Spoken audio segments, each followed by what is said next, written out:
Assalamualaikum teman-teman. Sebelum menuju ke alur ceritanya, alangkah baiknya jika Anda meng-subscribe channel ini terlebih dahulu, supaya Mimin memiliki semangat untuk membuat video selanjutnya. Hehehe, terima kasih. Sister Sen, kamu sangat romantis. Zhong Wuxiao tersenyum tanpa menunjukkan giginya. Bukankah, nanti kalian bersama dengan lancar dan bahagia? Mendengar pidato itu, Sen Subing menggelengkan kepalanya sedikit dan menghela nafas. Tidak semudah itu. Meskipun aku jatuh cinta padanya, ayahku tidak setuju.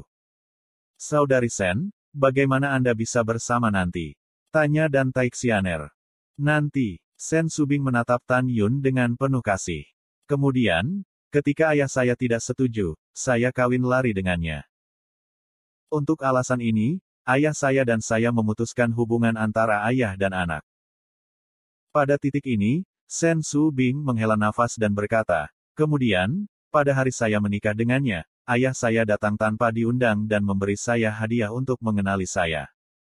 Saat itu, saya tahu bahwa ayah saya tidak setuju dengan pernikahan saya dengan Tan Yun karena ayahnya tahu bahwa Tan Yun memiliki bencana besar.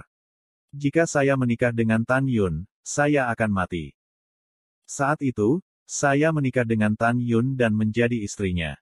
Sampai nanti, Si Yuan tertinggi dan kekacauan tertinggi melanggar moralitas dan menyerang Tan Yun. Berbicara tentang ini, Sen Subing tidak mengatakan apa-apa lagi. Air mata mengalir di matanya, dan ayahku membayar nyawanya untuk menyelamatkan Tan Yun dan aku. Jadi, saudari, kamu dan Tan Yun memilih untuk bersama. Perjalanan kita masih panjang untuk berbagi suka dan duka di masa depan. Dan keinginan terbesar kita adalah balas dendam.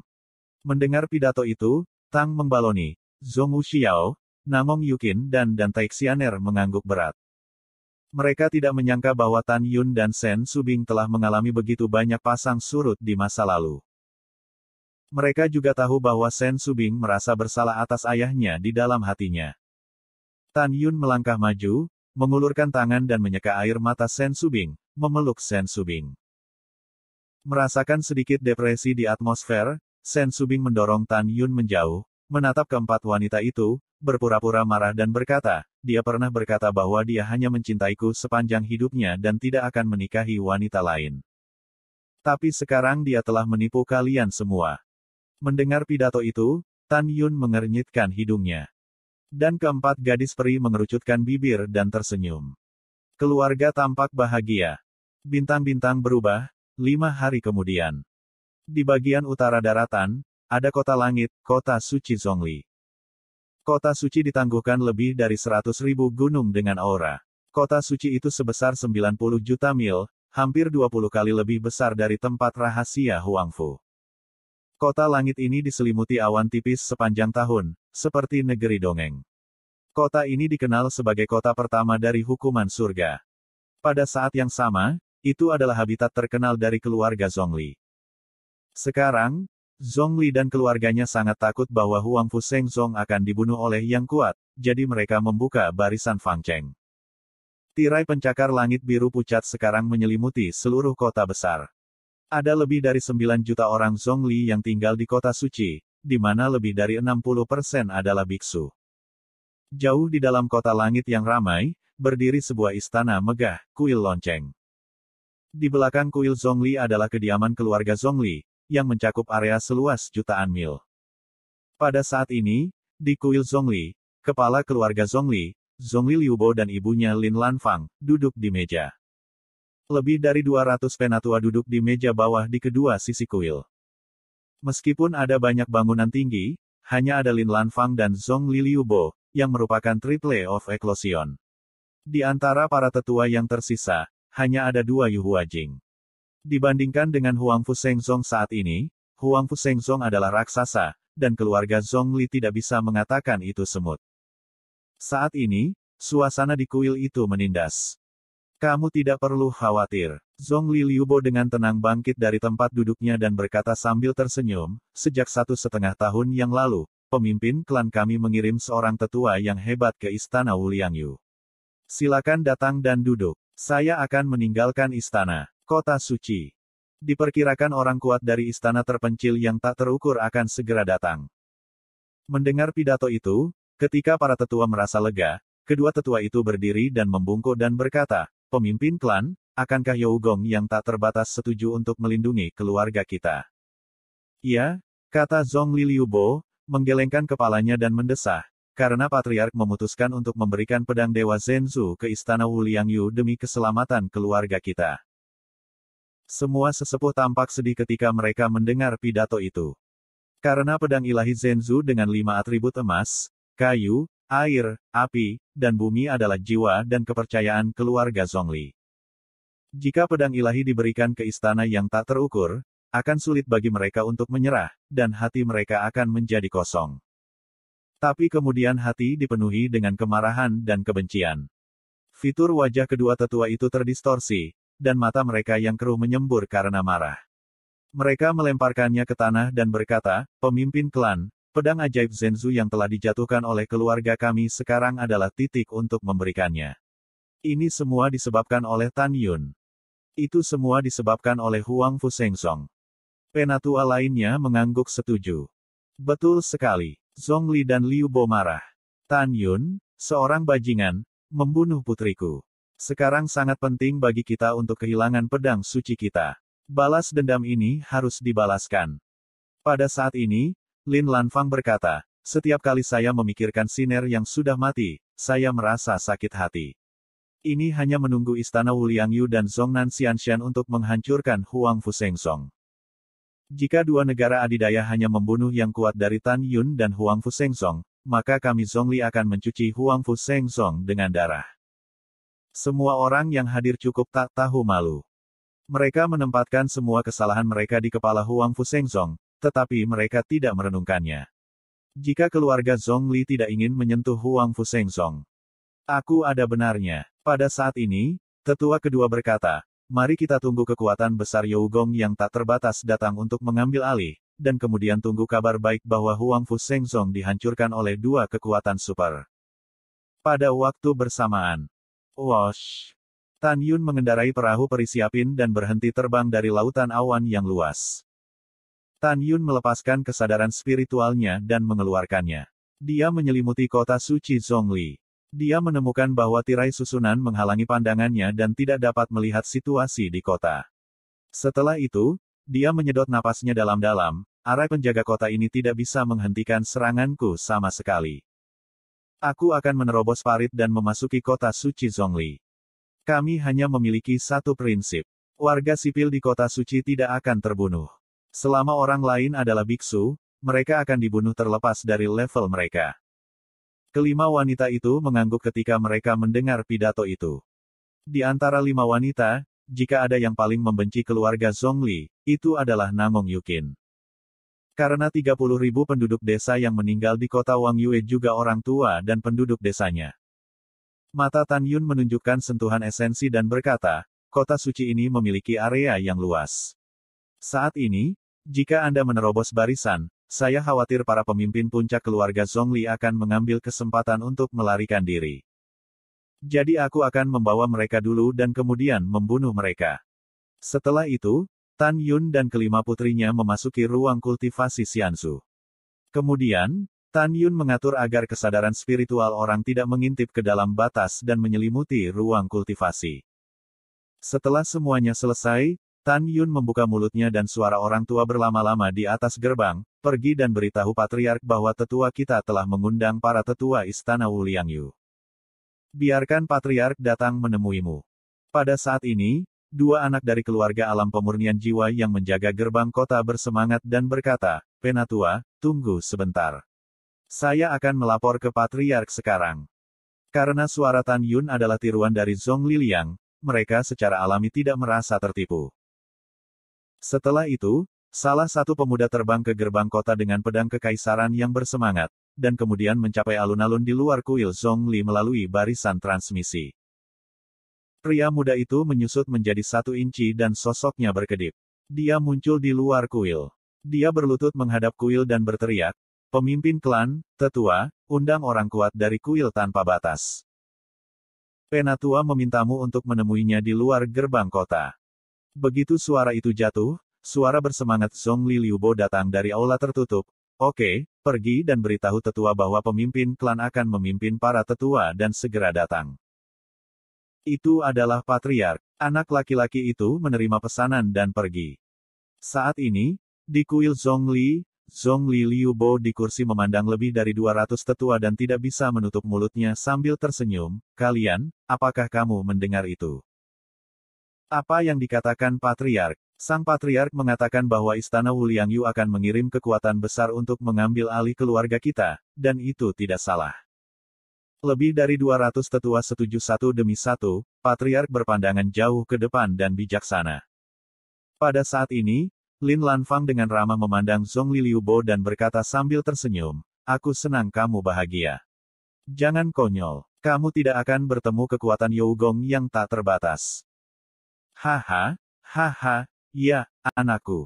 Zhongli memandang para tetua setelah Liu Boluo menyelesaikan pakaiannya dan berkata, ikuti pemimpin klan kita dan sambut Daneng. Setelah itu, Zhongli melambaikan tangan kanan Liu Bo.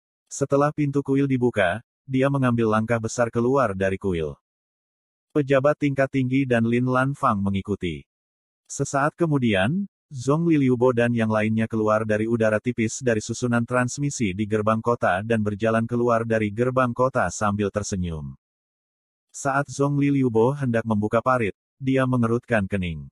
Dia menemukan bahwa hanya perahu terbang dengan bentuk kedelapan yang mirip dengan perahu roh yang tergantung di atas gerbang kota. Dan tidak ada seorang pun di atas perahu roh. Zhongli Liu Bo adalah pria yang berhati-hati. Dia tidak akan pernah membuka barisan perlindungan kota sebelum dia bertemu Zhongli Liang. Zhongli Liu Bo masih memegang tinjunya dengan hormat, menatap perahu peri, dan berkata, Patriark Zhongli Liu Bo, memimpin para tetua tercela untuk menyambut para pendahulu istana tanpa batas. Kemudian, lebih dari 200 tetua membungkuk satu demi satu dan berteriak, generasi muda, sambut tetua Yougong yang tak terbatas. Saat berikutnya, Zhongli Liu Bo, yang melihat ke perahu roh, tiba-tiba mengernyitkan pupilnya dan menemukan bahwa Zhongli Liang tidak muncul di perahu peri. Sebaliknya, di depan perahu peri, muncul seorang pemuda yang cukup tampan berjubah putih dan 5 wanita cantik. Zhongli Liu Bo memandang seorang pria dan 5 wanita. Ketika dia menemukan bahwa dia tidak dapat melihat pencapaian 6 orang, dia tidak berani curiga. Jadi dia dengan hormat berkata, apakah Anda tetua dari istana Wuliangyu? Suara Zhongli Liu Bo baru saja jatuh. Tiba-tiba, Lin Lanfang di sampingnya memutih dan gemetar hebat. Dia berteriak, nak, jangan buka barisan pertahanan kota. Pria itu adalah Tan Yun. Ini Tan Yun, guru suci Huangfu. Begitu dia mengatakan ini, Zhongli Liu Bo tampak terkejut. Lebih dari 200 tetua di belakangnya sangat ketakutan sehingga kaki mereka gemetar. Mereka tidak bodoh. Mereka tahu bahwa Tan Yunding berpura-pura menjadi suara seorang tetua yang hebat dan meminta dirinya untuk menunggu orang lain. Mereka memahami lebih jelas bahwa sejak Tan Yun mengetahui bahwa tetua pergi ke istana Wuliangyu untuk meminta bantuan, kemungkinan tetua telah diracuni oleh Tan Yun. Panik satu persatu, panik apa? Zhongli Liu Bo melihat kembali ke para tetua dan meraung, kami memiliki barisan pertahanan kota. Apakah Anda masih khawatir bahwa Tan Yun akan masuk? Di hadapan teguran, para tetua segera terdiam, dan suara itu bisa terdengar ketika jarum dijatuhkan di tempat kejadian. Segera, Zhongli Liu Bo melihat kembali ke Tan Yun, menarik napas dalam-dalam, dan berkata dengan kata-kata yang benar, Tuan Tan, Anda membunuh putri patriark. Sang patriark telah berada di sini selama bertahun-tahun. Ben tidak pernah membalas dendam. Bahkan jika patriark meminta tetua untuk mengundang Wuliang Yougong dan Eng untuk duduk, itu hanya untuk mencegah Anda membunuh mereka semua. Keluarga Zhongli saya telah memberikan jalan untuk ini. Kamu kejam melakukannya. Mendengar pidato itu, Tan Yun tersenyum. Meskipun dia tertawa, matanya penuh dengan niat membunuh. Pemimpin klan Zhongli memiliki kefasihan yang baik dan dapat mengatakan hitam menjadi putih. Kemampuanmu untuk membedakan yang benar dan yang salah sangat bagus. Kamu orang tua, kirim ratusan mata-mata dari klan Zhongli dan putrimu Zhongli Siner untuk menyelinap ke dalam Huangfu Shengzong kami dan berusaha untuk menghancurkan Shengzong kami. Tindakan seperti itu adalah tabu antar kekuatan. Ini juga merupakan provokasi yang tidak tahu malu. Jika Tuhan membunuh putrimu dan orang-orangmu, mereka pantas mati. Adapun kamu klan Zhongli, mengapa kamu tidak menyerang Huang Fu Sengsong? Itu bukan karena kamu tidak berani melihat bahwa aku kuat. Pada tahun-tahun itu, ibumu dan Zhong Liliang telah pergi ke Gunung Tianjing. Jika sekte kita tidak kuat, jika tidak, ibumu dan Zhong Liliang akan membiarkanku pergi ke Huang Fu Sengsong. Zhong Liliubo, menurutmu siapa aku Tan Yun? Kesemek yang lembut, jepit sesukamu, atau saat aku berumur 3 tahun. Tan Yun berhenti dan menatap Lin Lanfang. Kemarahannya terungkap di mata bintangnya. Dia hampir meraung, anjing Lin tua, jika Anda ingin orang tahu, Anda tidak dapat melakukannya kecuali Anda tidak melakukannya sendiri. Beritahu Zhongnan Xianshan bahwa Lao Su adalah orang kota yang mengamati bulan. Tidakkah Anda mau, Zhongnan Xianshan untuk mengambil orang tua dan penduduk desa Lao Su dan mengancam Lao Su? Selamat, kamu telah berhasil membunuh 30.000 orang di Nanxianshan. Mendengar pidato tersebut, Lin Lanfang, Zhong Liliubo dan semua tetua keluarga Zhongli tahu bahwa Tan Yun adalah besi dan tidak ingin melepaskan keluarga Zhongli. Mata keruh Lin Lanfang dipenuhi dengan kebencian, itu benar. Tan Yun, kamu benar. Kamu membunuh cucuku dan aku pantas membunuh 30.000 penduduk desa. Jangan gila, Tan Yun. Sekarang kamu berada di Gunung Peri Selatan dan Istana Wu Liangyu. Cepat atau lambat kamu akan mati karena Istana Liu Tianxuan menangkapmu. Mendengar pidato itu, Tan Yun sangat marah dan tersenyum, benar sekali. Ini juga hakku untuk mencuci jamu dari kota suci hari ini.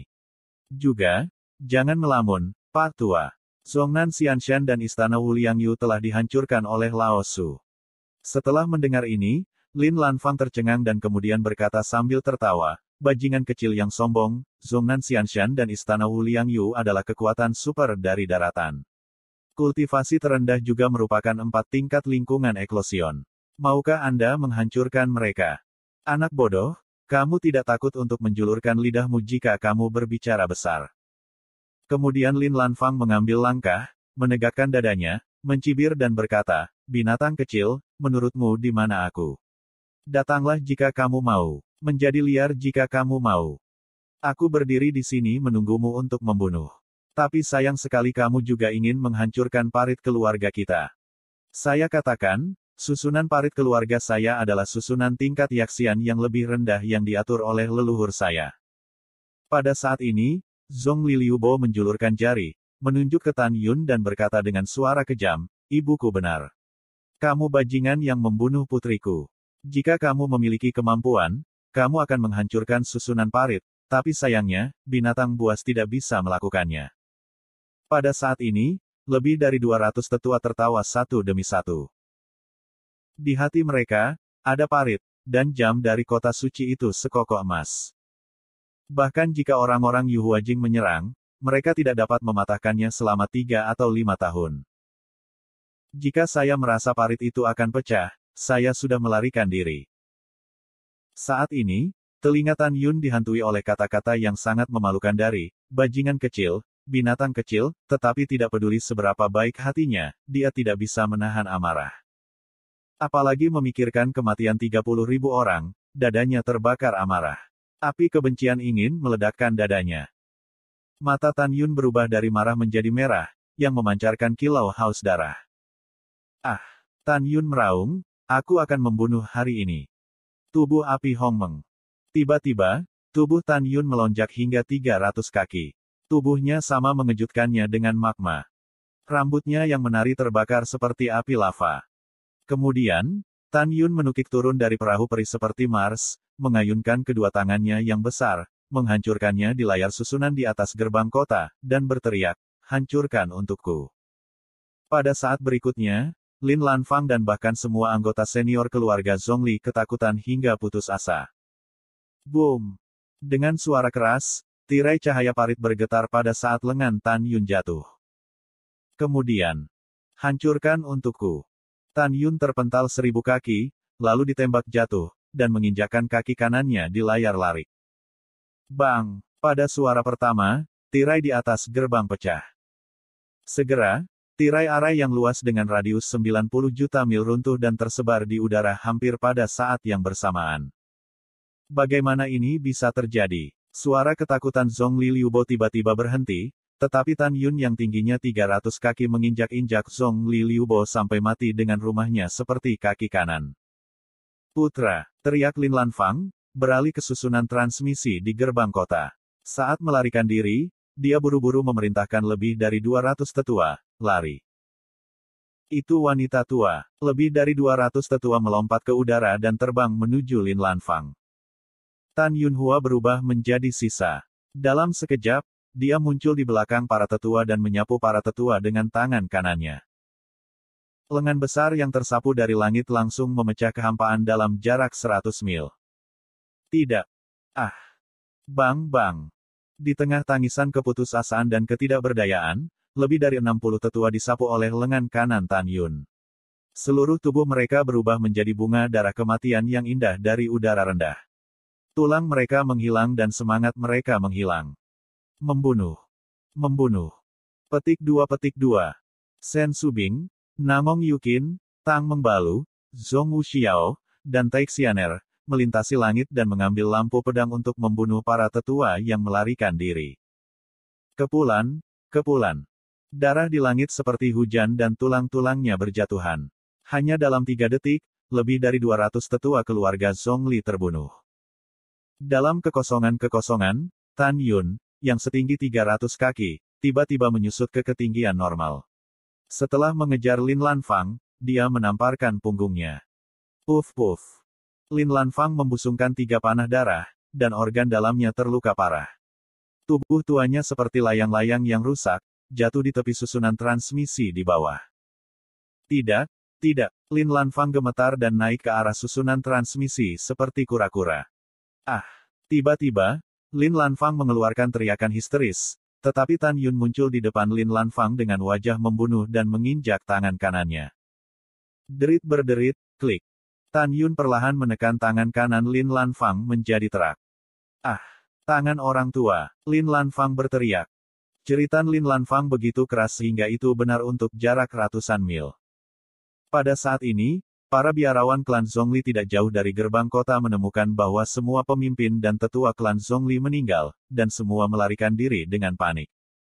Tan Yun menginjak wajah Lin Lanfang dengan kaki kanannya. Segera, dia melepaskan kesadaran spiritualnya dan menyelimuti seluruh kota suci Zhongli. Dia melemparkannya ke tanah dan berkata dengan suara, "Saya Tan Yun, Patriark Huangfu Shengzong saat ini." Dengar, semua non-biksu dari keluarga Zhongli berlutut di tanah, dan patriark kita tidak akan membunuh. Semua biksu lainnya harus mati hari ini. Mendengar ini, lebih dari 3 juta bukan biarawan di kota suci Zhongli berlutut di tanah dalam kepanikan dan kebingungan. Lari, Huangfu Shengzong akan datang. Lari untuk hidupmu.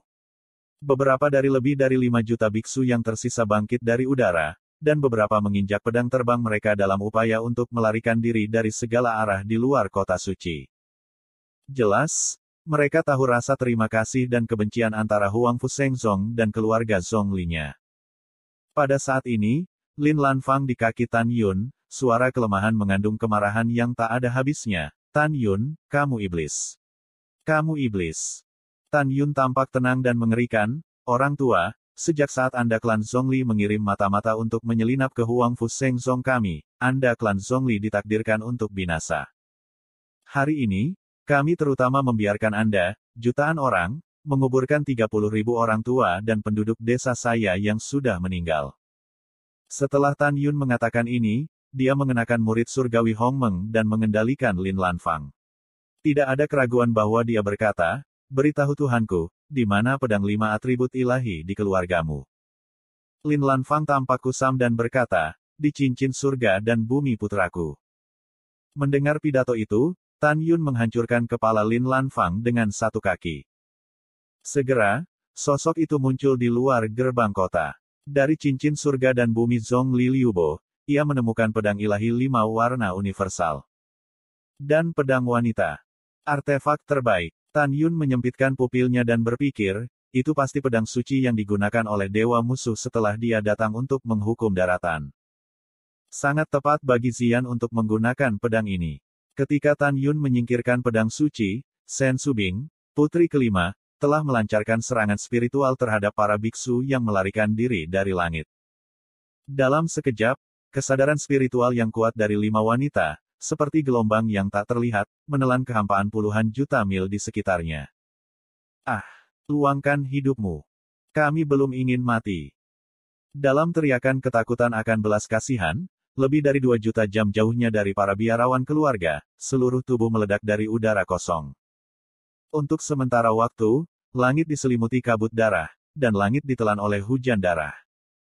Kemudian, melalui barisan transmisi, kelima wanita itu mencapai tempat ziarah suci Zhongli yang dalam dan alun-alun di luar kuil Zhongli.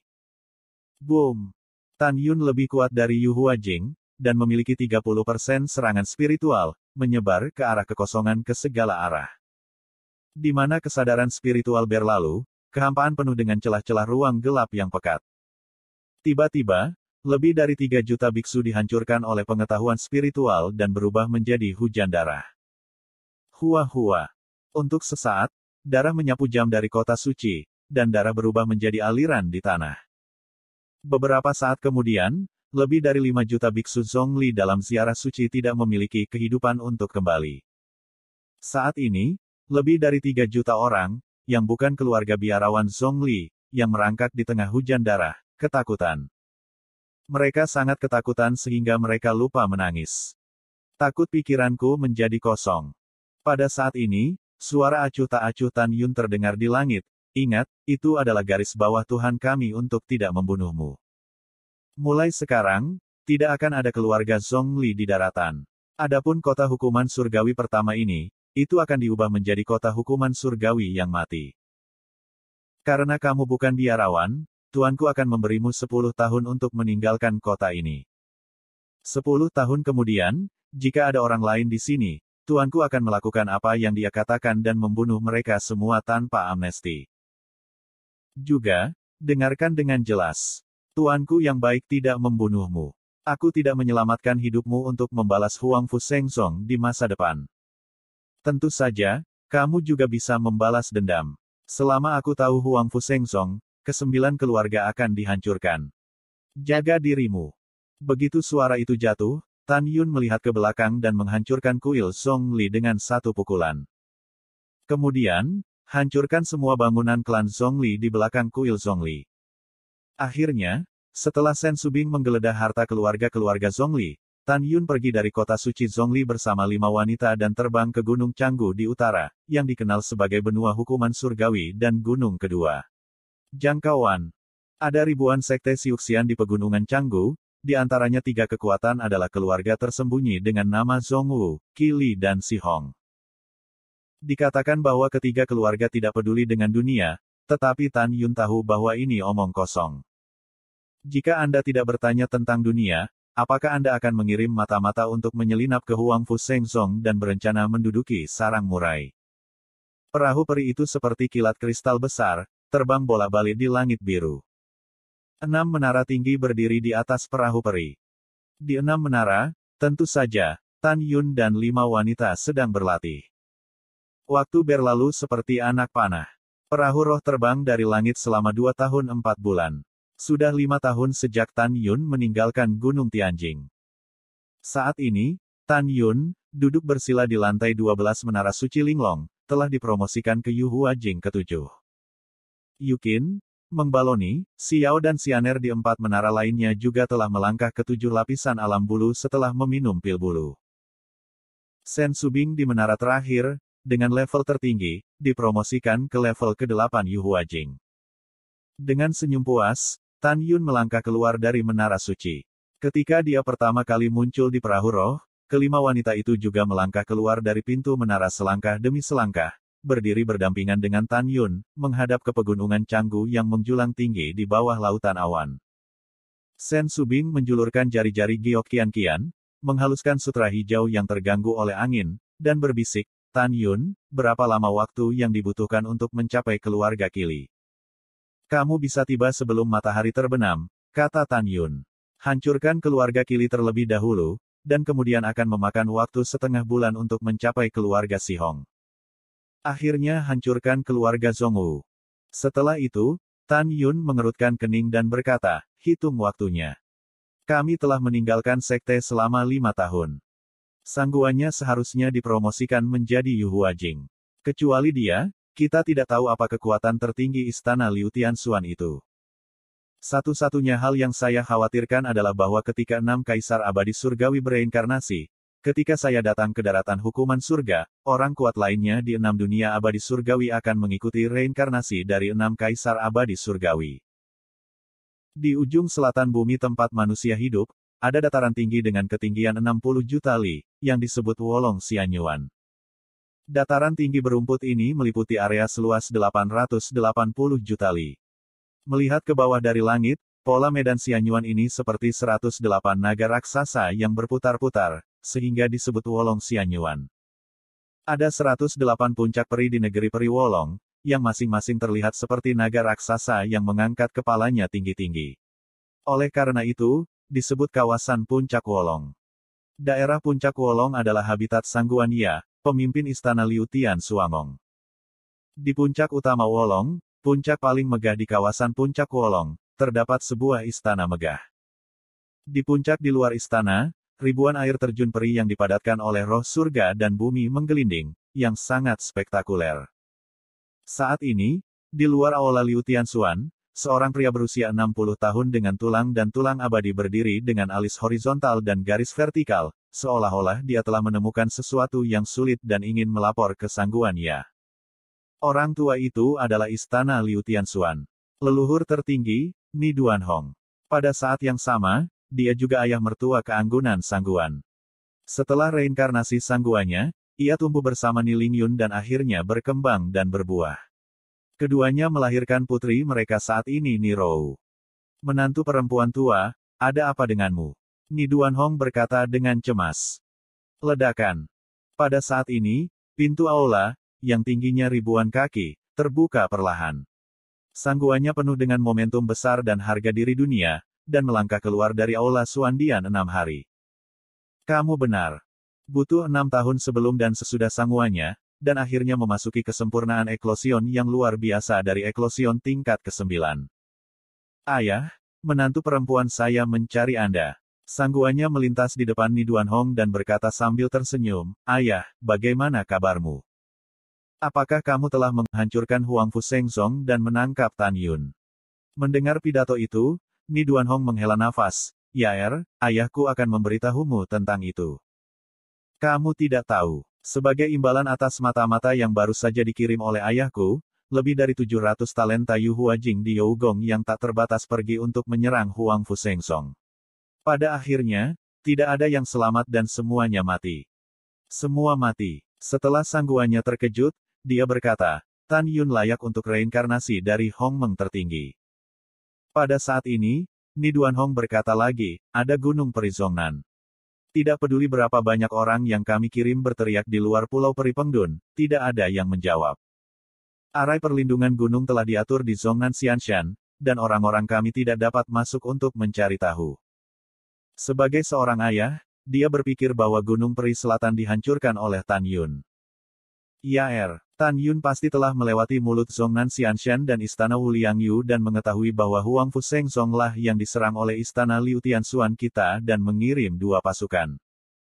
Mendengar pidato itu, sangguannya jatuh ke dalam meditasi panjang dan berkata sambil berpikir, Ayah, apakah Anda tahu gaya kerja Tan Yun?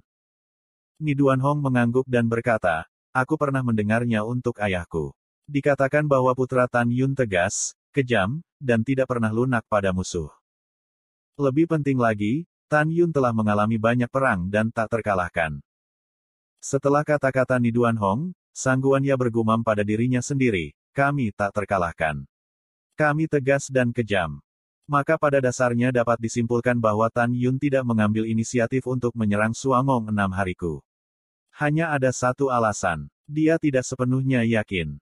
Jika dia membawa orang untuk menyerang, bahkan jika saya sekarang sukses besar di lingkungan bulu, saya mungkin bukan lawannya. Bagaimanapun, dia dulunya adalah salah satu dari 3 dewa. Setelah pidato, mata sangguannya mengungkapkan warna tegas, Ayah, saya akan segera memimpin beberapa orang kuat di Yuhuajing di istana kami untuk menyerang Huang Fu Sengzong. 6 hari istana Suan, suamiku akan bertanggung jawab.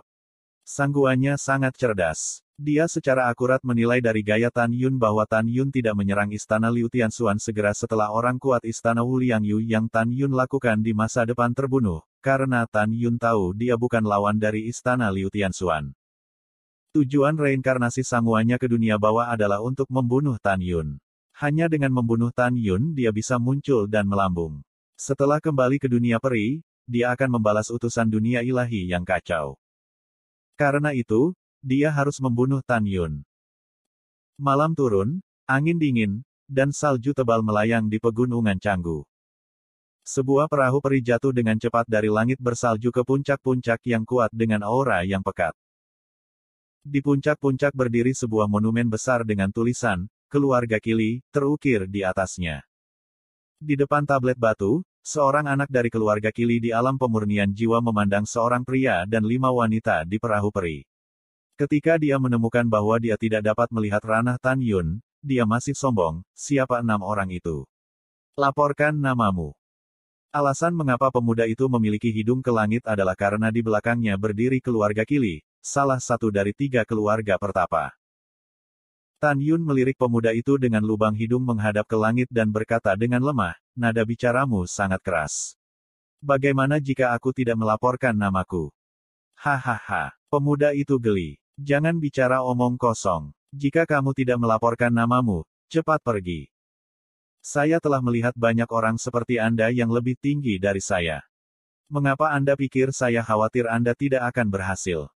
Pria muda itu mengejek, melihat ke belakang dan menunjuk ke 4 kata, "Keluarga Qili," di loh batu dan berkata, "Jangan buka matamu dan lihat apa yang ada di sini." Mendengar pidato itu, Tan Yun mengerutkan kening, mengambil langkah ke arah pemuda itu, dan muncul di depan pemuda itu. Ketakutan, pemuda itu melangkah mundur dan berkata dengan suara keras, "Apa yang ingin kamu lakukan?" Tan Yun menutup telinga. Dia menatap tablet batu dengan nada acuh tak acuh. "Saya hanya berpikir tablet batu ini merusak pemandangan."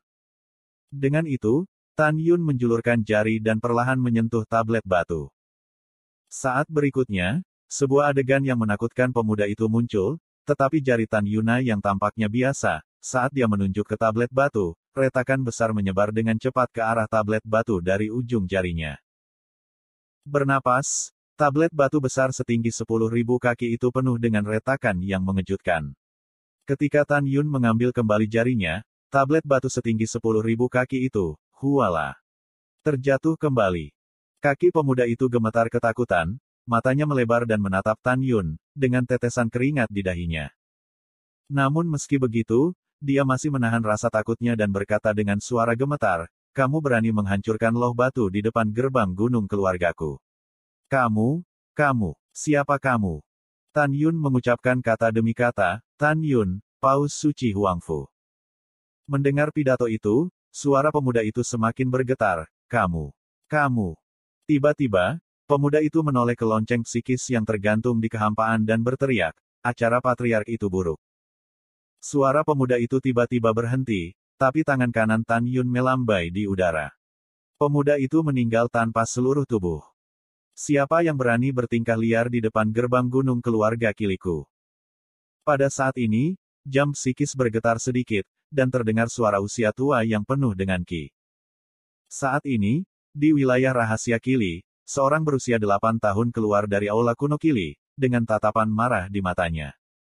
Dia melewati gambar lonceng psikis di atas aula kuno, tetapi dia melihat bahwa tablet batu di depan gerbang gunung telah berubah menjadi tumpukan puing. Orang ini adalah kepala keluarga Qili, Qili Rong. "Patriark, apa yang terjadi?" "Ya, Patriark." Pada saat ini, lebih dari 300 orang tua terbang keluar dari aula megah di sekitar aula kuno Qili. Ada orang tua dan wanita tua. Lebih dari 300 orang ini adalah tetua dari keluarga Qili. Satu domain warna, lingkungan janin yang kuat. Ketika para tetua mengajukan pertanyaan, mereka juga melihat gambar yang dirilis oleh jam psikis di langit.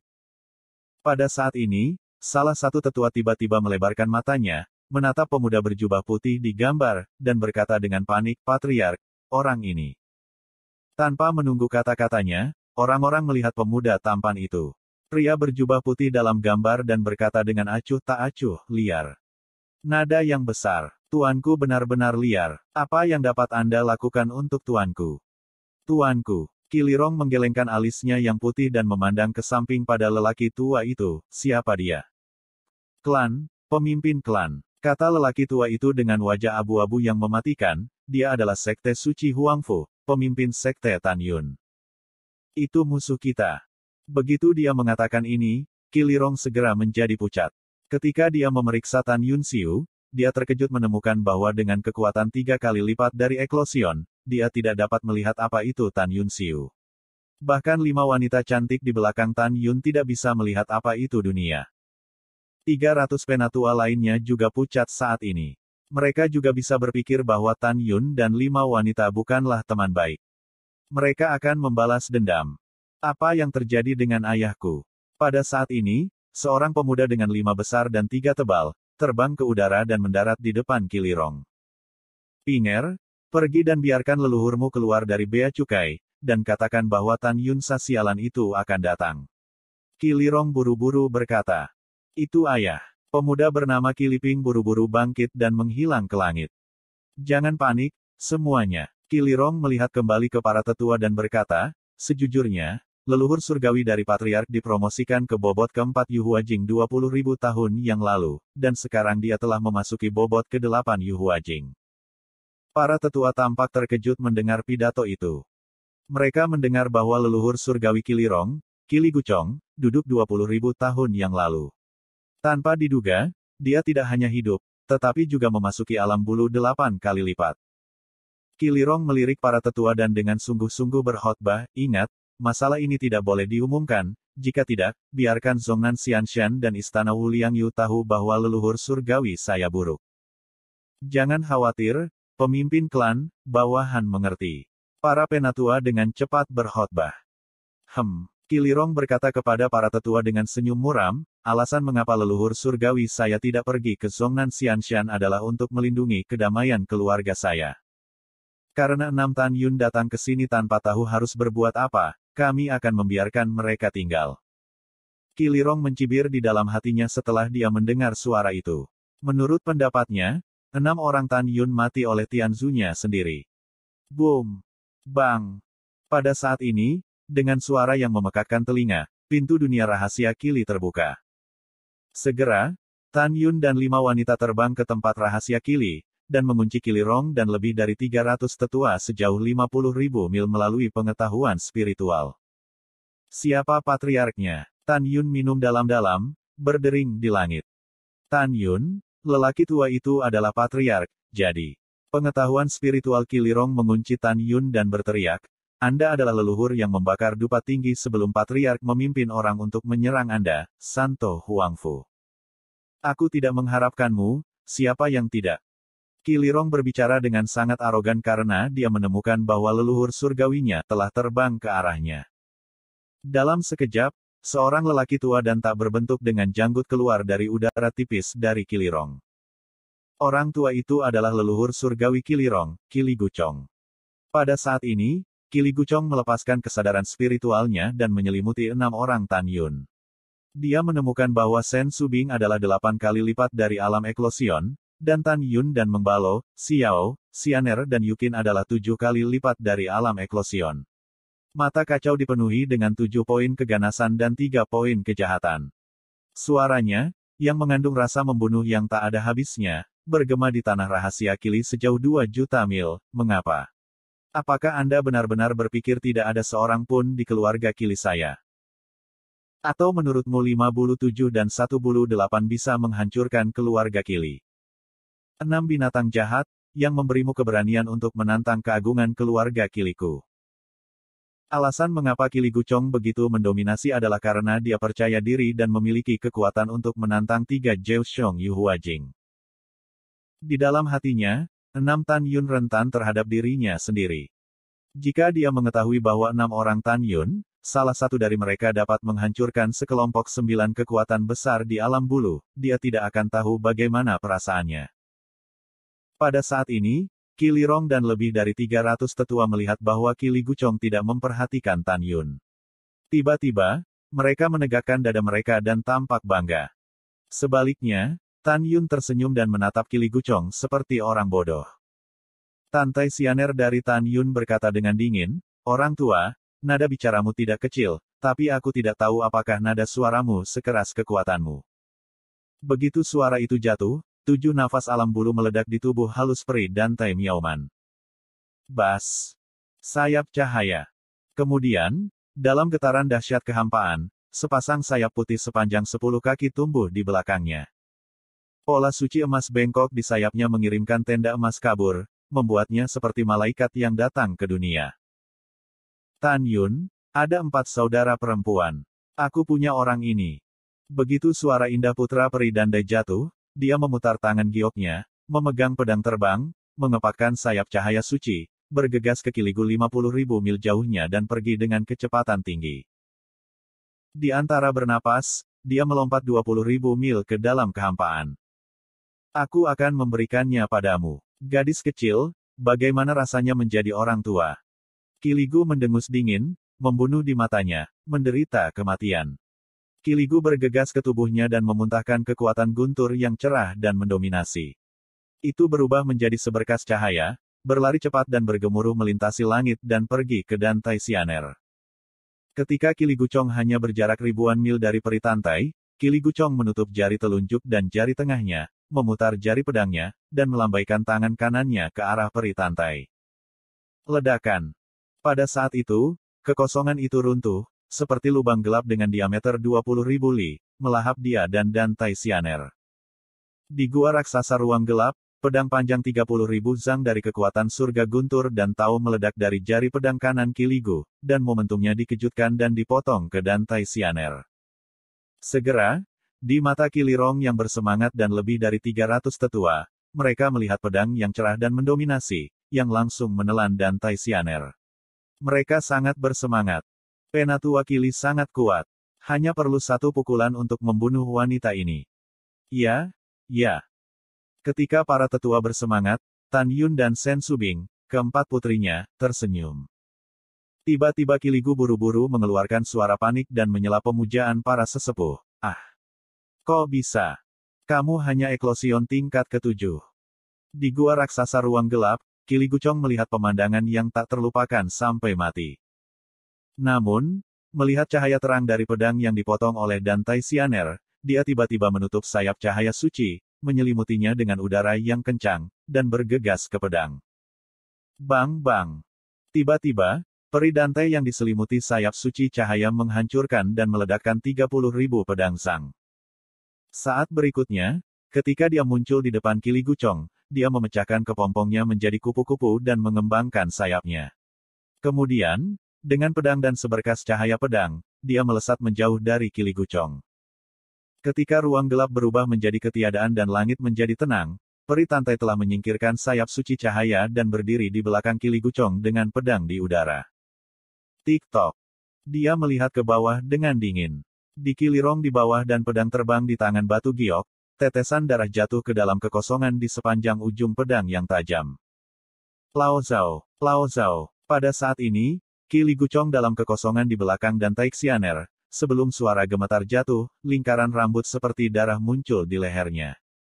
Kemudian, darah menjadi lebih besar dan lebih besar. Dalam semprotan darah, kepala terlepas dari leher, dan tubuh tanpa kepala jatuh ke bawah. Sebelum 8 janin abadi Qi Guchong terbang keluar dari kepalanya yang patah, jari giok ramping dan Taisyaner memantul, dan sinar kekuatan cara kuno surga meledak dan menembus kepala. Diam, diam mati.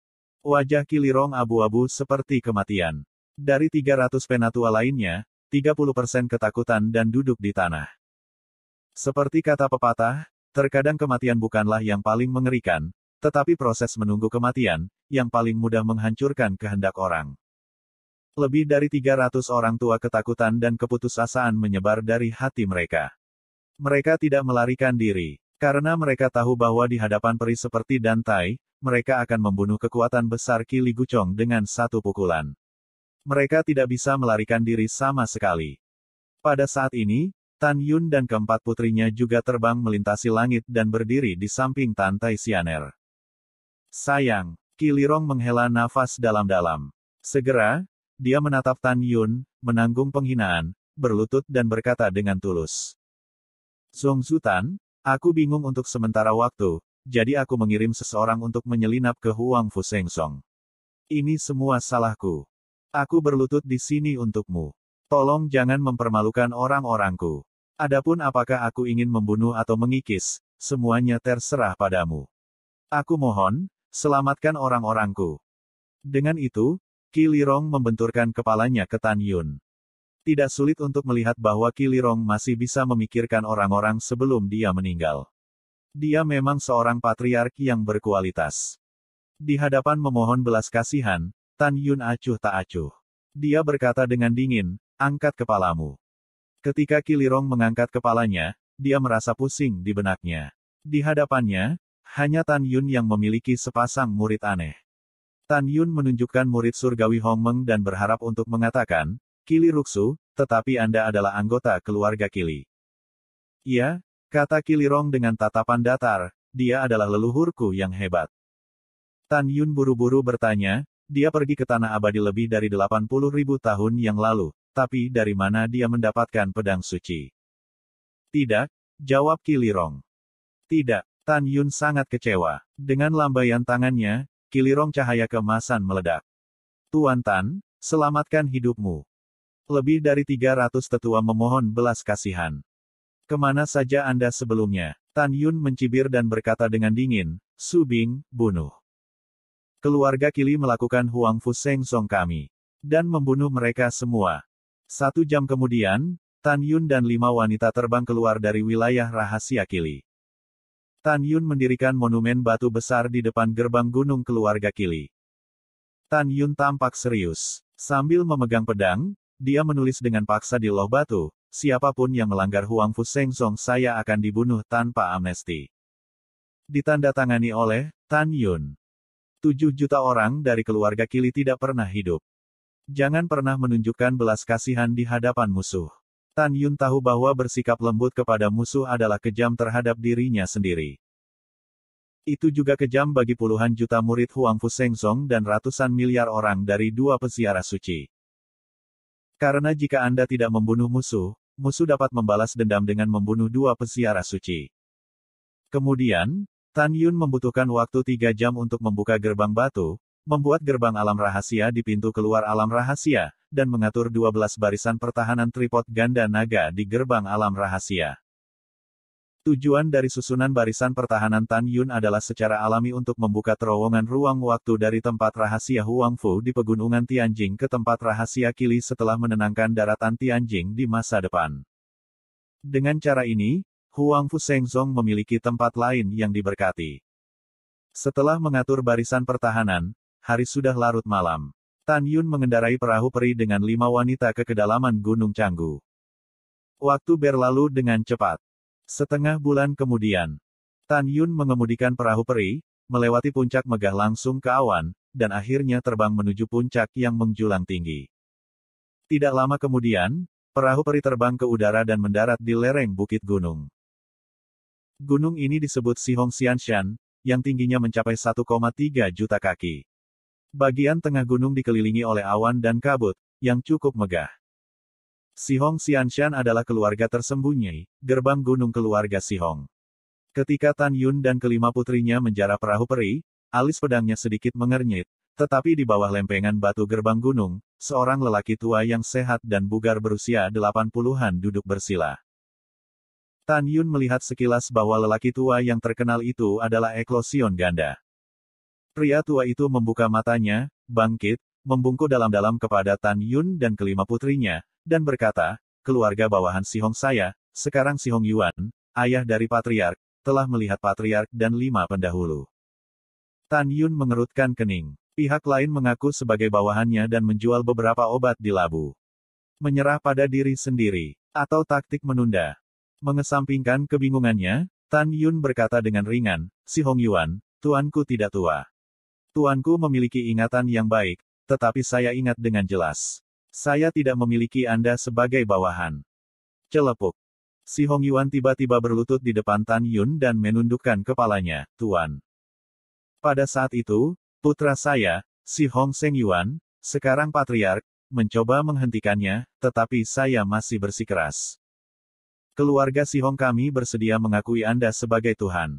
Mohon maafkan keluarga saya. Saya melakukan kesalahan ini. Saya bersedia menebusnya dengan kematian. Keluarga Si Hong kami tidak terlibat dalam urusan kekuatan besar selama bertahun-tahun. Pada awalnya, saya terobsesi dan membuat keputusan untuk bertobat. Mendengar pidato itu, Tan Yun tersedot dalam-dalam, karena Anda telah melakukan kesalahan, Anda harus membayar harga. Jika Anda keluarga Si Hong benar-benar menyesalinya, mengapa menunggu sampai pemimpin kami datang? Tuanku adalah orang yang harus membalas dendam, dan dia bukan seorang pembunuh.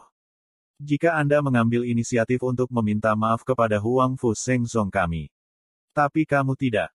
Kamu memberitahu saya begitu banyak, dapatkah saya berpikir bahwa ketika Anda melihat bahwa Huang Fu Shengzong saya kuat, Anda takut akan pembalasan untuk menghancurkan Manchu, itulah sebabnya Anda menyalahkan Anda semua.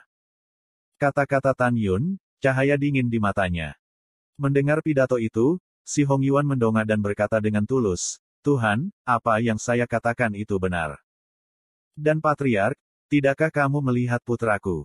7 tahun yang lalu, dia memimpin 150 tetua ke Gunung Tianzhen untuk meminta kesalahanmu. Aku khawatir kamu akan datang ke keluarga kami, jadi aku sudah duduk di depan gerbang gunung selama 7 tahun. Tuhan, tolong belajar dari saya. Saya benar-benar tahu saya salah. Anak saya memimpin para tetua untuk meminta maaf kepada Anda. Setelah mendengarkan, oke, Tan Yun memeriksa Si Hong Yuan dan berkata dengan dingin, ya, tuanku bukanlah orang yang tahu benar dan salah. Tuanku telah melatih teknik murid dan dapat mengendalikan pikiranmu. Jika semua yang kamu katakan benar, tuanku tidak akan menghancurkan keluarga Si Hong, tetapi juga menyelamatkanmu dari kematian. Namun, skandal itu ada di depan. Jika kamu berbohong dan ingin menyembunyikannya, semua orang di keluarga Si Hong akan mati. Mendengar pidato itu, di mata Tan Yun yang tak terduga, dia melihat Si Hong Yuan dengan wajah bahagia dan berkata tanpa ragu, terima kasih telah memberi bawahanmu kesempatan untuk berubah. Terima kasih telah memberi keluarga Si Hong, lebih dari 4 juta orang peluang. Kemudian, Tan Yun menunjukkan murid surgawi Hong Meng. Setelah penyelidikan, Si Hong Yuan benar-benar tidak berbohong. Setelah mengangkat murid surgawi Hong Meng, Tan Yun memandang Si Hong Yuan yang berlutut di tanah dan berkata, Tuanku menepati janjinya. Bangun. Terima kasih, Tuhan, karena tidak membunuh. Si Hong Yuan meninggalkan air mata rasa terima kasih. Ketika dia bangun, dia tidak segera membuka pintu alam rahasia. Sebagai gantinya, dia membungkuk kepada 5 wanita Sen Subing dan berkata, apa yang Anda sebut 5 tetua? Tan Yun lalu berkata, mereka adalah tunanganku. Mendengar pidato itu, Si Hong Yuan membungkuk dalam-dalam kepada kelima wanita itu. Bawahan saya telah melihat istri dari 5 patriark. Tidak ada hadiah. Kelima wanita itu tersenyum. Setelah kata-kata Si Hong Yuan, matanya tertuju pada Zhong Wuxiao. Dia sedikit terganggu. Dia bergumam pada dirinya sendiri, itu terlalu mirip. Si Hong Yuan sepertinya memikirkan sesuatu. Di matanya yang keruh, air mata berkedip samar. Tetapi air mata, di mata Tan Yun dan 5 wanita, adalah air mata kegembiraan Si Hong Yuan ketika dia melihat bahwa dia bisa hidup. Tan Yun mengerutkan kening ketika dia melihat Si Hong Yuan menatap Zhong Wuxiao. Melihat Tan Yun sedikit tidak senang, Si Hong Yuan buru-buru membuka pintu alam rahasia dan membungkuk dan berkata, tolong, Tuan dan istri-istrinya. Memimpin. Tan Yun mengangguk. Bawahan patuh. Setelah Si Hong Yuan menjawab, dia membawa Tan Yun dan ke-6 orang itu ke tempat rahasia dengan hormat. Kemudian, saat memimpin, Si Hong Yuan terbang ke aula Si Honggu dan memperkenalkan situasi keluarga Si Hong kepada Tan Yun. Melalui pengantar, Tan Yun mengetahui bahwa wilayah rahasia Si Hong mencakup area seluas 5 juta mil. Ada lebih dari 500 klan nyata di wilayah rahasia, dan sisanya adalah murid yang menyembah keluarga Si Hong. Setelah terbang jauh selama setengah jam, ketika Tan Yun dan 5 wanita, yang dipimpin oleh Si Hong Yuan, datang ke aula Si Honggu. Setelah Si Hong Yuan mengundang Tan Yun dan 5 putrinya untuk duduk, ketika dia hendak pergi, Tan Yun berkata, ngomong-ngomong, apakah salah satu keluarga Si Hong Anda menelepon Si Hong Rukong 80.000 tahun yang lalu? Si Hong Yuan tercengang pada awalnya, dan kemudian dengan hormat berkata, beritahu Patriark bahwa Si Hong Rukong adalah leluhurnya. Lalu dia bisa mendapatkan pedang suci dari gunung hukuman surgawi. Tanya Tan Yun. Si Hong Yuan berkata dengan jujur, saya memang mendapatkan pedang dewa. Pedang dewa itu setinggi 10.000 kaki. Sekarang pedang itu diabadikan di aula pedang dewa keluarga kami. Tuan, jika Anda menginginkannya, bawahan saya akan memberikannya kepada Anda. Tan Yunlang berkata sambil tersenyum, oke. Sekarang bawa aku ke sana. Itu adalah Patriark. Setelah Si Hong Yuan mengambil alih komando, dia memimpin Tan Yun dan 5 wanita keluar dari aula Si Honggu. Setelah terbang 200.000 mil dalam kehampaan, dia mendarat di luar istana yang dibangun di atas tebing. Plakat di atas istana bertuliskan, Aula Pedang Ilahi. Pada 100 tablet batu Zhang di luar aula, ada 2 kata, tempat penting keluarga Si Hong, mereka yang menerobos akan dibunuh. Tuan, tunggu sebentar, bawahan saya akan membuka pintu aula. Si Hong Yuan berkata, bibirnya bergerak diam-diam, dan tidak ada tindakan.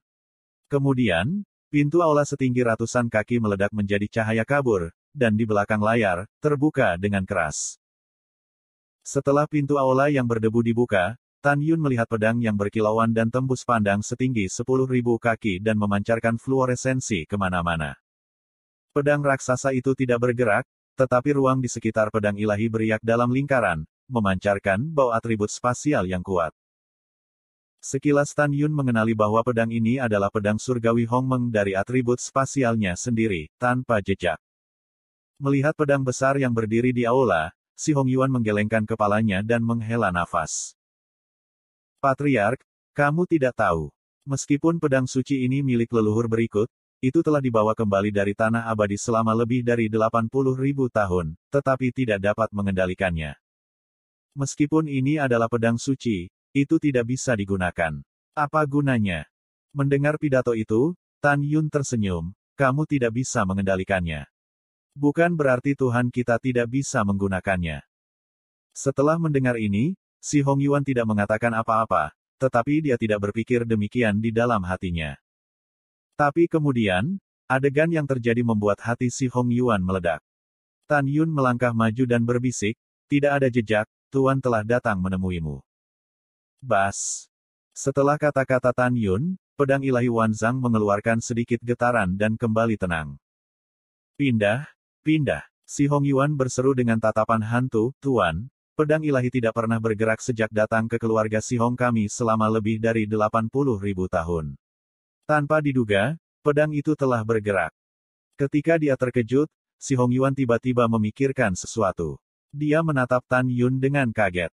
Giginya gemetar dan berkata, Zongzu, apa yang baru saja kamu katakan? Anda. Tan Yun tersenyum, tidak ada. Tuanku berarti aku akan menjadi tuannya di masa depan. Setelah itu, Tan Yun mengabaikan Si Hong Yuan. Dia bangkit di udara, tergantung di kehampaan sejauh ribuan kaki, memukul dadanya dengan telapak tangan kanannya, dan mengeluarkan upaya ungu tua di mulutnya. Pengorbanan darah.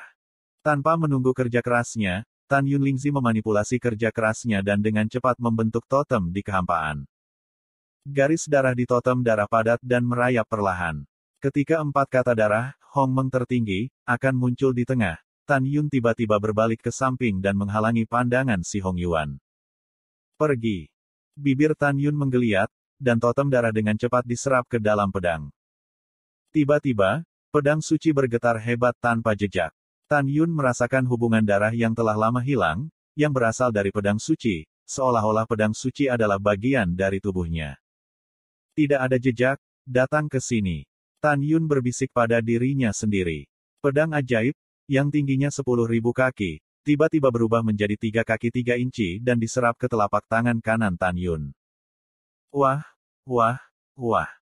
Tan Yun menginjak kekosongan dengan postur anggun dan menari pedang ilahi tanpa jejak. Pada saat berikutnya, pedang suci tanpa jejak berubah menjadi seberkas cahaya, menembus alis Tan Yun dan menggantung di kedalaman pikirannya. Pada saat ini, di kedalaman pikiran Tan Yun, 9 pedang surgawi Hongmeng ditangguhkan. Mereka adalah Jin, Muxin, Qing Ying, Hu, Qi Chen, Feng Xiang, Lei Zhen, tanpa jejak dan diam.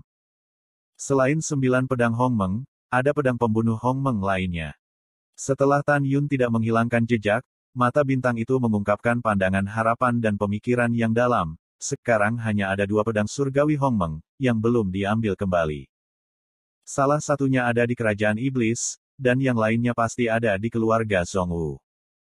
Ketika Tan Yun berpikir dalam hati, si Hong Yuan, yang baru saja pulih dari keterkejutannya, memandang Tan Yun dan berkata dengan kepalan tangan, "Tuan, Anda benar-benar kebanggaan surga. Anda benar-benar dapat menaklukkan pedang ilahi dan mengambilnya." Tan Yun tersenyum dan menghilang dalam kehampaan. Kemudian dia berbalik ke samping si Hong Yuan dan bertanya, "Apakah Anda tahu jika keluarga Zhongwu Anda di pegunungan Canggu juga memiliki pedang ilahi?" "Ya, pasti ada." Si Hong Yuan menggertakkan giginya seolah memikirkan sesuatu. Tan Yun memandang kebencian si Hong Yuan ketika dia menyebut keluarga Zhongwu dan berkata, "Kenapa, kamu keluarga si Hong berseteru dengan keluarga Zhongwu?" "Sayang." Si Hong Yuan menghela nafas dan mengangguk, "Ya, Tuan, itu adalah cerita panjang antara keluarganya dan keluarga Zhongwu, dan juga keburukan keluarga si Hong kami. Sayangnya, sulit untuk mengatakan sepatah kata pun." Mendengar pidato itu, Tan Yun berkata, "Karena kamu adalah keluarga yang jelek, kamu tidak dapat mempublikasikannya. Pemimpin sekte saya menang. Kamu berseteru dengan keluarga Zhongwu, dan keluarga Zhongwu mengirim ratusan mata-mata untuk bergabung dengan Huang Fushengzong, mengubah patriark Jepang dan menghancurkan keluarga Zhongwu. Ini juga merupakan desahan melegakan bagi keluarga si Hongmu." Setelah mendengar ini, si Hong Yuan tampak bersemangat dan berkata, "Terima kasih, Tuhan." Setelah berterima kasih padanya, si Hong Yuan dengan hormat berkata, "Tuan, bawahan saya akan memanggil seluruh keluarga untuk menerima angin dan mencuci debu untuk Anda." "Tidak." Tan Yun melambaikan tangannya dan berkata, "Ketika saya menghancurkan keluarga Zhongwu, saya harus kembali ke Gunung Tianjing." Tanpa menunggu kata-kata Tan Yun, suara seorang pria parubaya tiba-tiba terdengar, dan nadanya penuh dengan kehilangan. "Ayah, anak itu kembali. Sayang sekali dia pergi ke Gunung Tianjing dengan sia-sia. Tuan Tan tidak ada di pintu sekarang." "Suyu, patriark yang bertindak, biarkan aku kembali dulu. Jika Tuan Tan kembali ke Huang Fushengzong, dia akan memberitahu Tuan Tan tentang permintaan maaf yang tulus dari keluarga si Hong kami, dan kemudian akan diputuskan oleh Tuan Tan." Sebelum kata-kata itu jatuh, seorang pria parubaya kekar melangkah ke aula pedang dengan langkah besar, dan suaranya tiba-tiba berhenti. Pria parubaya adalah patriark hari ini, si Hong Shengyuan. "Tuan Tan, kenapa kamu ada di sini?" Si Hong Shengyuan tercengang ketika dia melihat Tan Yun. "Kenapa tidak disambut?" Tan Yun tersenyum. "Jangan berani." Si Hong Shengyuan dengan cepat membungkuk. "Yah, jangan sopan." Tan Yun berkata, "Tentang keluarga si Hong, tuanku memutuskan untuk membiarkan masa lalu berlalu. Selain itu, mulai hari ini, keluarga si Hong Anda adalah anak perusahaan dari Huang Fushengzong saya. Karena kamu adalah patriark, sumpah." Mendengar pidato itu, si Hong Shengyuan dengan sungguh-sungguh bersumpah untuk setia kepada Huang Fushengzong. Setelah sumpah, si Hong Shengyuan Yuguang sepertinya menemukan sesuatu. Dia mengerutkan kening, tiba-tiba menoleh ke samping, dan menatap Zhong Wuxiao. "Ipar." Si Hong Shengyuan menatap Zhong Wuxiao, dan tidak berani menyalurkan, "Adik ipar, kamu tidak mati. Itu bagus. Dan adik-adik, mengapa kamu ada di sini? Bagaimana keluarga Zhongwu bisa setuju denganmu?" Ketika Zhong Wuxiao tidak tahu harus berkata apa, si Hong Shengyuan berkata dengan penuh semangat, "Bagus, saudara laki-lakiku yang kedua akan bersorak jika dia tahu kamu tidak mati." "Pa." Tanpa menunggu kata-kata si Hong Shengyuan, si Hong Yuan menamparkan wajah si Hong Shengyuan dan berkata dengan marah, "Diam. Dia bukan adik iparmu, ini tunangan Tuhan." Dalam benak si Hong Yuan, ketika dia pertama kali melihat Zhong Wuxiao, dia juga mengira menantu perempuannya yang belum melewati pintu. Tetapi ketika dia mendengar bahwa Tan Yun mengatakan dia akan menghancurkan keluarga Zhongli, dia memutuskan bahwa wanita di depannya bukanlah menantu perempuannya. Alasan mengapa dia seperti dua kacang polong atas nama kaisar adalah karena dia tahu bahwa wanita yang persis seperti menantunya itu adalah tunangan Tan Yun. Dia khawatir Tan Yun akan marah, jadi dia memukuli putranya. Si Hong Shengyuan juga tahu niat ayahnya untuk menamparkan wajahnya sendiri, tetapi dia tidak bisa menahannya. Dia memeluk Tan Yun dan berkata, "Tuan, jangan marah. Bawahannya tidak bermaksud apa-apa lagi. Bawahanku hanya berpikir bahwa tunanganmu dan istri saudara laki-laki keduaku yang tidak melewati pintu terlihat sangat mirip. Seperti dua kacang polong, saya belum melihat saudara ipar saya selama lebih dari 90 tahun, tetapi dalam ingatan saya, saudara ipar saya persis sama dengan tunangan Anda." Wen Yan, seperti dua kacang polong mengerutkan kening. "Aku tidak marah. Aku hanya ingin tahu. Kakak-kakakmu benar-benar mirip dengan Pui Xiao." Saat ini, Zhong Wuxiao, Su Bing, Yu Qin, Dreamy Talk dan Xianer juga cukup penasaran. "Iya, Tuhan, saya tidak percaya Anda melihat." Si Hong Sheng Yuan melambaikan tangan kanannya dan memadatkan gambar dalam kehampaan. Dalam gambar, seorang pemuda tampan dan seorang gadis dalam gaun putih berdiri berdampingan seperti anak emas dan seorang gadis cantik. Gadis berpakaian putih dan Zhong Wuxiao terlihat sangat mirip. Jika harus dikatakan berbeda, itu adalah wanita rok putih dalam gambar memori, yang setiap gerakannya mengartikan apa itu wanita keluarga, lembut dan anggun. "Benar-benar mirip denganku." Zhong Wuxiao menatap matanya yang indah, yang menunjukkan warna yang tak terbayangkan. "Iya, itu benar-benar sangat mirip." Tan Yun dan 4 wanita mengangguk setuju. Si Hong Sheng Yuan berkata, "Tuan, pria ini adalah adik laki-laki keduanya, si Hong Sheng Tian. Nama wanita itu adalah Zhong Wuan, dan dia adalah putri dari keluarga Zhong Wu." Zhong Wuan, Zhong Wuxiao terlihat hampir sama, dan nama belakangnya sama. Setelah Tan Yun bergumam pada dirinya sendiri, dia memandang si Hong Sheng Yuan dan bertanya, "Oh, omong-omong, ada ribuan emas dalam keluarga Zhong Wu." Zhong Wuxiao jelas menebak bahwa Tan Yun curiga bahwa keluarga Zhong Wu terkait dengan pengalaman hidupnya. Si Hong Sheng Yuan berkata dengan tegas, "Hanya ipar perempuan saya yang memiliki seorang putri." "Apa kamu yakin?" pikir Tan Yun Ruo. "Bawahan yakin," kata si Hong Sheng Yuan jujur. Tan Yun mengerutkan kening, "Kalau begitu aku bertanya padamu, apakah Zhong Wuan pernah hamil?" "Mungkin tidak," kenang si Hong Sheng Yuan. Ya, tidak, apa yang seharusnya tidak." Tan Yun menatap si Hong Sheng Yuan. Si Hong Sheng Yuan berhenti berbicara dan sepertinya menatap si Hong Yuan dengan susah payah. "Sayang," desah si Hong Yuan, "Tuan, masalah ini terkait dengan keburukan keluarga si Hong kami. Karena patriark bertanya tentang itu, bawahan saya mengatakannya." Setelah itu, si Hong Yuan jatuh ke dalam ingatan yang panjang dan berkata dengan berat hati, "Masalah ini harus dimulai ketika leluhur saya mendapatkan pedang ilahi. Lebih dari 80.000 tahun yang lalu, keluarga Si Hong dan keluarga Zhong Wu kami selalu berteman. Semua orang di pegunungan Canggu tahu tentang itu. Tapi karena leluhur dan keluarga Zhong Wu pertama kali mendaftarkan Zhong Wu dan kembali dengan pedang surgawi dari Gunung Hukuman Surgawi, leluhurku dan Zhong Wu telah menjadi musuh untuk mendapatkan pedang suci di tangan satu sama lain. Sejak itu, kedua keluarga itu berselisih, dan seiring waktu mereka menjadi musuh. Lebih dari 300 tahun yang lalu, keluarga Si Hong kami memiliki kejeniusan yang tidak terlihat dalam 10.000 tahun. Dia adalah putra kedua saya Sheng Tian. Saat itu, Sheng Tian baru berusia 30 tahun, yang merupakan alam kesempurnaan besar di alam. Dari jiwa ilahi. Putri keluargaku bahkan lebih menakjubkan. Meskipun dia hanya tahun kapulaga, dia telah memasuki ranah pemurnian jiwa. Kemudian, saya tidak tahu apa yang sedang terjadi. Putra kecil saya dan putri musuh keluarga Zhong Wu memiliki perasaan satu sama lain. Demi putraku, bawahanku mengambil ketulusan penuh dan pergi ke keluarga Zhong Wu untuk melamar. Namun, bawahanku diusir oleh keluarga Zhong Wu. Ketika bawahan saya kembali, mereka sangat marah sehingga putra saya tidak diizinkan untuk berhubungan dengan Zhong Wuan. Keluarga Zhong Wu juga ingin Zhong Wuan memutuskan hubungan dengan Sheng Tian. Dengan cara ini, semuanya akhirnya damai. Namun, setelah 1 tahun, keluarga Zhong Wu setuju untuk menikahi Zhong Wuan ke dalam keluarga Si Hong kami, tetapi hanya jika kami memberikan pedang ajaib kami sebagai mahar kepada keluarga Zhong Wu.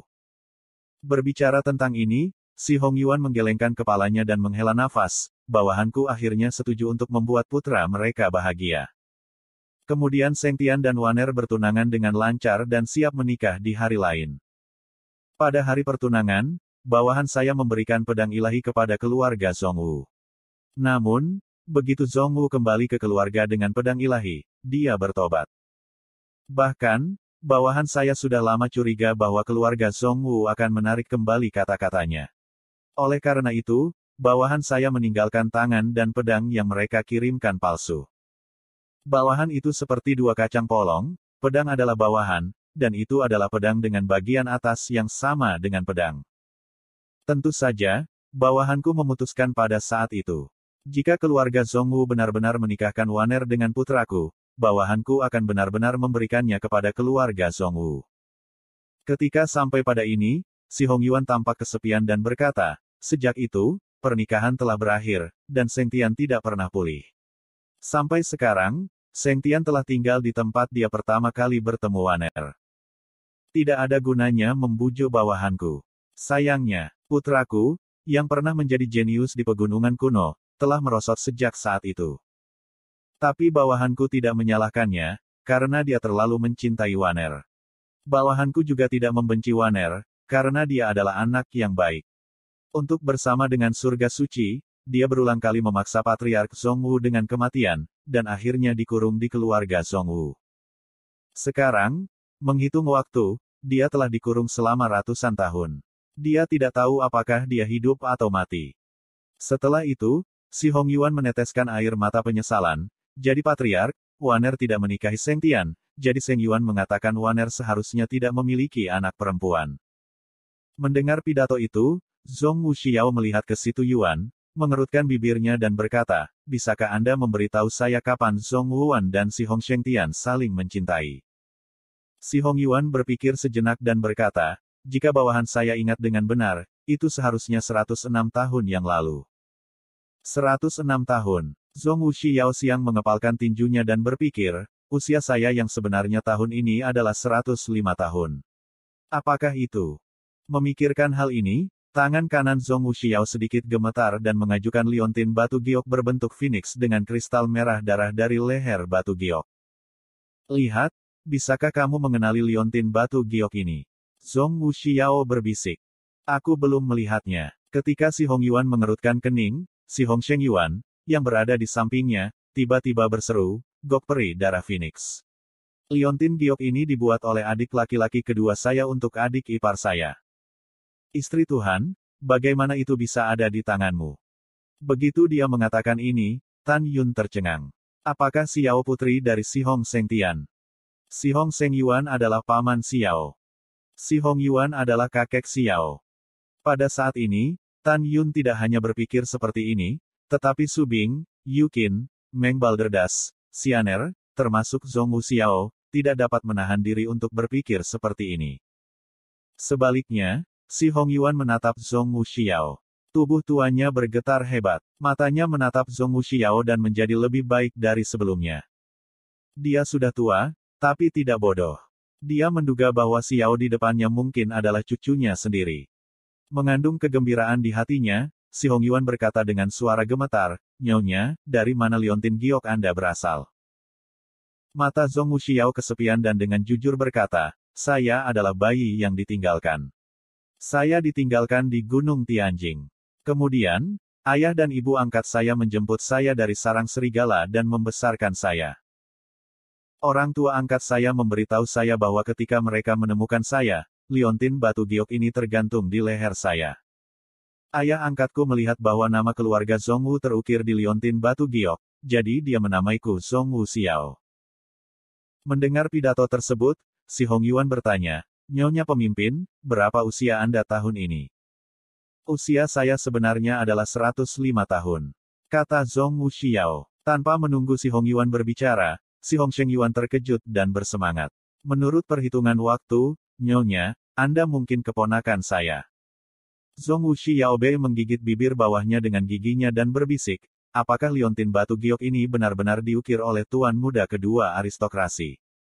Ya, si Hong Sheng Yuan menggosok tangannya dengan penuh semangat dan berkata, Tuan dan istrinya, bawahan saya akan membawa Anda untuk melihat saudara laki-laki saya yang kedua dan membiarkan dia mengkonfirmasi asal-usul darah Phoenix Xianyu. Oke. Kepala Zhong Wuxiao sedikit bingung saat ini. Dia menatap Tan Yun dan melemparkan pandangan bertanya. Tan Yun maju dan meraih tangan Zhong Wuxiao, memandang si Hong Seng Yuan dan berkata, "Oke, terima kasih." Kemudian, si Hong Yuan, Tan Yun dan 5 wanita mengikuti si Hong Seng Yuan keluar dari tanah rahasia Si Hong. Di pegunungan timur wilayah rahasia Si Hong, ada aliran gunung dan danau. Danau berkilauan, ribuan bunga mekar di pantai, dan pohon willow tertiup angin. Seluruh pemandangannya seperti surga. Pada saat yang sama, itu juga tanah suci di hati surgawi Si Hong Sheng dan rezeki di hatinya. Saat ini, seorang pria parubaya berjubah brokat berhenti di tepi danau dengan tatapan bingung dan bergumam, "Angin masih jernih, bunganya cemerlang, airnya jernih, dan kamu tidak di sisiku. Waner, katamu 100 tahun yang lalu, biarkan aku menunggumu di sini dan biarkan aku menunggu sepanjang waktu. Berapa lama kamu datang?" Pria parubaya berjubah brokat menunjukkan cinta yang dalam di matanya. Pada awalnya, Zhong Wuan memintanya untuk menunggunya di tempat dia pertama kali bertemu dengannya. Dia bilang dia akan kembali. Namun, 100 tahun kemudian, dia tidak pernah datang. Dia sudah menunggu seperti itu. Dia belum pergi dari sini selama 100 tahun. Dia sangat takut bahwa dia akan sedih dan kecewa ketika dia tidak melihat dirinya sendiri setelah dia pergi. Dia juga berpikir untuk meminta ayahnya membawa seseorang untuk menyerang keluarga Zhong Wu secara paksa dan merampoknya. Namun, dia tidak pernah melakukannya, karena dia tahu bahwa dia sangat mencintai seorang wanita dan sangat mencintai keluarganya. Jika Anda membiarkan keluarga Anda menyerang keluarga Zhong Wu, itu akan menghancurkan hatinya. Tentu saja, dia juga tahu bahwa keluarga Zhong Wu dan keluarganya sendiri dekat, dan dia tidak bisa mengabaikan kelangsungan hidup keluarga demi urusan pribadi anak-anaknya. Dia selalu percaya bahwa sejak dia membiarkan dirinya menunggu di sini, dia akan datang dan bersatu kembali dengan dirinya sendiri. Cinta berubah menjadi kegilaan. Tergila-gila padanya, dia rela menyerahkan segalanya untuknya, dan bahkan menyerahkan posisi tuan kecil yang awalnya miliknya dan menyerah pada kakak laki-lakinya. Di surga dan di bumi, dia bisa menyerahkan segalanya kecuali dia. Kakak kedua, seseorang ingin bertemu denganmu. Tiba-tiba, suara familiar di telinganya mengganggu pikiran si Hong Seng Tian. Setelah merasakan angin di belakangnya, dia berbalik perlahan. Ketika dia melihat Zhong Wuxiao, matanya yang mati tiba-tiba melepaskan vitalitas. "Waner, kamu akhirnya datang." Setelah pidato, si Hong Seng Tian menggelengkan kepalanya, "Kamu bukan Waner. Apa yang kamu lakukan?" Segera, si Hong Seng Tian memandang si Hong Seng Yuan dengan dingin, "Kakak, sudah berapa kali saya katakan, jangan bawa orang asing ke sini, mengapa Anda membawa orang luar?" "Tianer, dia seharusnya tidak menjadi orang luar." Si Hong Yuan memandang si Hong Seng dengan menyakitkan dan berkata, "Nak, ini Tan Yun, Kaisar Huangfu. Kelima orang ini adalah tunangan Lord Tan." Si Hong Yuan memandang Zhong Wuxiao dan berkata, "Tianer, dia memiliki kenang-kenangan di tangannya. Kakak tertuamu mengatakan itu berasal darimu. Oleh karena itu, sebagai seorang ayah, dia datang kepadamu untuk memastikannya." Pada saat ini, pupil Tan Yun sedikit menyusut. Dia menemukan bahwa Xiao seperti si Hong Seng Tian. Tan Yun hampir yakin bahwa ini adalah ayah mertuanya dan ayah kandung Xiao. Pada saat ini, Zhong Wuxiao melepas liontin giok dari lehernya dan datang ke si Hong Yuan. Tanpa menunggu dia berbicara, mata si Hong Seng Tian berbinar. Dia gemetar dari tangan Zhong Wuxiao dan mengambil liontin giok. Matanya penuh dengan kepanikan. "Aku memberikan liontin giok Phoenix darah kepada Waner. Bagaimana itu bisa ada di tanganmu?" "Waner bilang dia akan memakainya sepanjang waktu." "Apakah dia? Dia tidak lagi hidup." Sebelum kata-kata itu jatuh, si Hong Seng Tian mengeluarkan 3 suap darah dan jatuh di belakangnya. "Apakah kamu baik-baik saja?" Zhong Wuxiao panik. Ketika dia maju untuk membantu si Hong Seng Tian, dia tidak sadarkan diri. Tan Yun melangkah maju, memeriksa tubuhnya dan menghiburnya, "Xiao, kamu tidak perlu khawatir. Dia terlalu sedih dan akan bangun sebentar lagi." Sementara Zhong Wuxiao sedang berbicara, Si Hongsheng Yuan datang ke Zhong Wuxiao, mengambil Ratu Si Hongsheng dari tangannya, dan berkata, "Nyonya Raja, bawahan saya berani. Cobalah untuk melakukan donor darah dengan saudara kedua saya." Zhong Wuxiao menggigit bibirnya dan memesan sebuah lagu. Kemudian, Tan Yun mengambil setetes dari darah yang baru saja dikeluarkan oleh Si Hongsheng dan menjatuhkannya ke danau. "Si Yao, mari kita mulai." Tan Yun memandang Zhong Wuxiao yang datang ke danau dan berbisik. Ketika Zhong Wuxi membalikkan tangannya, pedang terbang keluar dari udara tipis. Setelah pisau tajam memotong ujung jari telunjuknya, darah perlahan meluap. Kutu. Setetes darah dari ujung jari Xiao jatuh ke danau. Pada kecepatan yang terlihat dengan mata telanjang, darahnya dan darah Si Hongsheng Tian mulai menyatu. Setelah 3 napas, mereka benar-benar terintegrasi bersama. Cucu perempuan tua, Si Hong Yuan menangis dan berjalan menuju Zhong Wuxiao, gemetar dan terhuyung-huyung. Kamu. Setelah Zhong Wuxiao mencoba meneriakkan 2 kata ini, air mata mengaburkan penglihatannya, berlutut perlahan di depan Si Hong Yuan dan tersedak, "Cucu perempuan Xiao, apakah kamu melihat kakek? Anak baik, cepat bangun." Setelah Si Hong Yuan menangis kegirangan dan membantu Zhong Wuxiao, Zhong Wuxiao membungkuk kepada Si Hongsheng Yuan dan berkata, "Keponakan telah melihat paman. Wah, ternyata kakak kedua memiliki seorang ratu. Ini berita bagus untuk keluarga Si Hong." Si Hongsheng Yuan berkata dengan penuh semangat dan tidak jelas. Pertama-tama, dia sangat bersemangat tentang generasi masa depan saudara laki-laki keduanya. Kedua, dia tahu bahwa identitas Zhong Wuxiao adalah tunangan Kaisar Huangfu Shengzong saat ini.